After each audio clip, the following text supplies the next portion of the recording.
Assalamualaikum. Welcome back to my channel and let's study again. And our topic now is about comparative degree. What do you know about comparative degree? Look at the pictures and then what's in your mind? We will learn more about comparative degree, but we need to know first about three kinds of comparative degree. They are positive degree, comparative degree, and superlative degree. And let's discuss one by one. The first is positive comparison. We use this when we compare two same things. Let's start from positive comparison. We use this when we compare two same things, and these are the examples. First, apple A is as big as apple B. We can see dua apel yang ada itu sama besar. Jadi apel yang satu itu sama besar dengan apel yang satunya lagi. And the second example, Annie studies as diligently as Nisa. Ani belajarnya serajin Nisa. Alright, let's learn. Di sini kita pakai as blank blank blank s, ya. So, di antara s dengan s itu ada kata adjective atau kata adverb yang bisa kita sisipkan. So, this is the way to compare two same things. Ya, teman-teman, or what we call as positive comparison. Okay, the next is comparative degree. We use this when we want to compare two different things. Different things ya teman-teman, dua hal yang berbeda. Here is the example. My cat is fatter than my mom's cat. Jadi, saya membandingkan antara kucing saya dan kucing milik ibu saya. Dan kata sifat yang disandingkan adalah fat. Dan punya saya itu fatter, lebih gemuk kucingnya ya, dari kucingnya ibu saya. Dan aturan penambahan nya itu sendiri ada aturannya nih teman-teman. Bisa dicek di dalam kolomnya ya, apakah itu one syllable atau more than one syllable. Kenapa? Karena nggak cuma yang dipakai. Kalau dia lebih dari two syllables, syllables itu suku kata, bisa 3 atau more than 3, kita menggunakan more sebagai pengganti nya nih teman-teman. Let's learn more. Yang one syllable. Ketika kita ngomong clear, dark, itu cuma satu kali. Cuma satu suku kata or one syllable. So, clear becomes clearer. Dark becomes darker. Next, one syllable ending with E. Jadi terakhir hurufnya itu adalah E atau E. The examples, wise, simple. The end of the words-nya itu adalah E. Maka tinggal tambahkan wise dengan R menjadi wiser. Dan simple ditambahkan R menjadi simpler.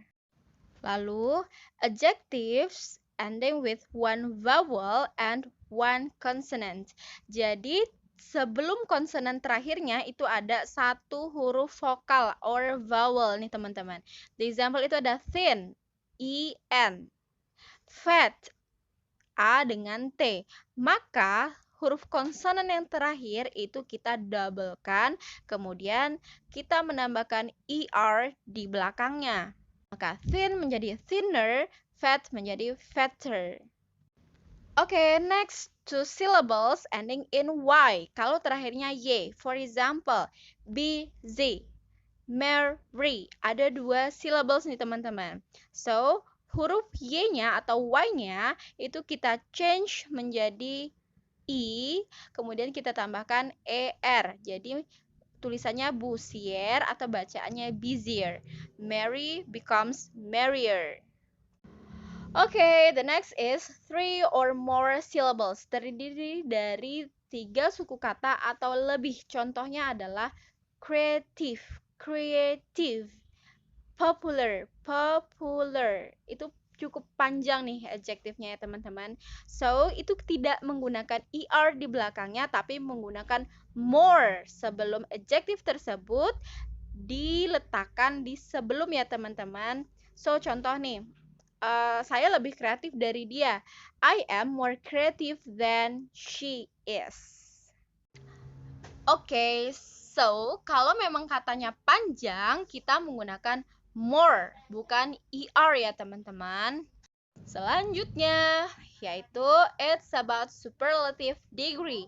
We use this when we compare more than two different things. Lebih dari dua ya teman-teman. This is the example.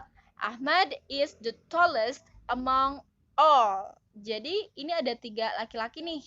Kita bandingkan dan ternyata kita mendapatkan hasil kalau Ahmad itu yang paling tinggi among di antara semuanya yang ada. Yang pastinya itu lebih dari 2.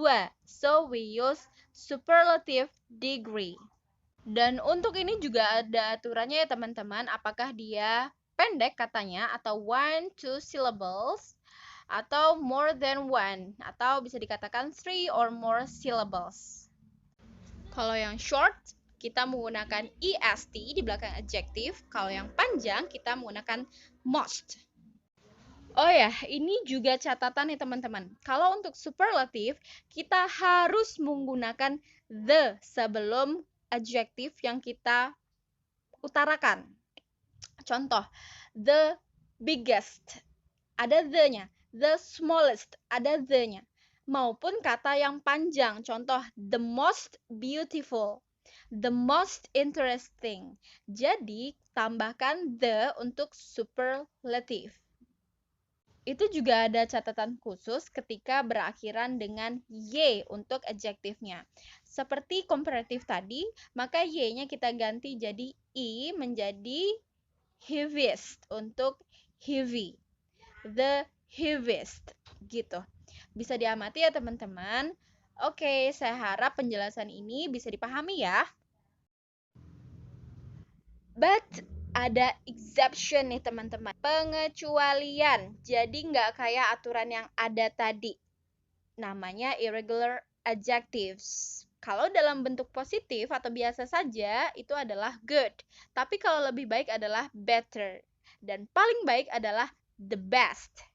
Kemudian bad menjadi worse, menjadi the worst. Little, less, least. Much more, the most. Okay, let's see more examples. Which is longer, the Nile River or the Amazon River? The Nile River is longer than the Amazon River. Who is taller, Musa or Ibrahim? Musa is taller than Ibrahim. Nah, di sini teman-teman bisa bedain antara which dengan who. Apa bedanya? Yaitu apakah dia manusia atau bukan manusia. Menurut teman-teman, yang which for human or non-human. Nah, kalau sungai, river, manusia bukan ya? Bukan dong. So, which kita gunakan jika kita bertanya untuk yang bukan manusia. Which is longer? Yang mana sih yang lebih panjang? Sungai Nil atau sungai Amazon? Sementara kalau kita bertanya siapa yang lebih tinggi, kita menggunakan who is taller. Paham ya teman-teman? Dan selanjutnya adalah penggunaan than. Ketika kita membandingkan dua hal, biasanya setelah kata sifat pembandingnya kita menambahkan than. Musa is taller than Ibrahim. Musa lebih tinggi daripada Ibrahim. Oke, itu kalau kita ngebandingin dua hal. Gimana kalau kita ngebandingin lebih dari dua hal nih? And these are the examples. First, what is the fastest animal in the world? Jadi hewan apa sih yang paling cepat di dunia ini? So, kan banyak hewan nih di dunia ini ya teman-teman. So, kita mau cari yang paling cepat. And the answer is cheetah is the fastest animal in the world. Ada kata in the world. Jadi ada tempat-tempatnya di mana sih yang paling apa atau paling bagaimana gitu. Bisa juga contoh in the class or in the room atau in the market or in our country and so on. Okay, the second example. Who is the most helpful class among the classes in your school? And the answer is class A is the most helpful among all classes. Nah, jadi selain in kita juga bisa menggunakan among nih teman-teman. Jadi kalau kita membandingkan lebih dari dua hal itu kita menggunakan among. Kalau cuma dua kan between nih. Between class A and B, which is more helpful. Tapi kalau lebih dari dua, maka kita menggunakan among. Misalnya ada kelas A, B, C. Gitu ya teman-teman. And the next, what is the most valuable of gold, love, and cleverness? So di sini ada kata of juga bisa kita gunakan jika kita membandingkan more than two things, lebih dari dua hal ya teman-teman. So kita bisa pakai in, among, atau of untuk membandingkan hal yang lebih dari dua. Oke, dan sekarang let's practice. Yeah. So choose the correct answer. Number 1. Ella is as beautiful as or than Mrs. Siti. Number 2. Java Island is larger or more large than Bali Island. Number 3. Soap is the most delicious or more delicious among menu in the restaurant. Number 4. Which or who can run faster, rabbit or mouse deer? Number 5. The worst or the best person is who likes to help other people for kindness. So, silakan dijawab ya teman-teman.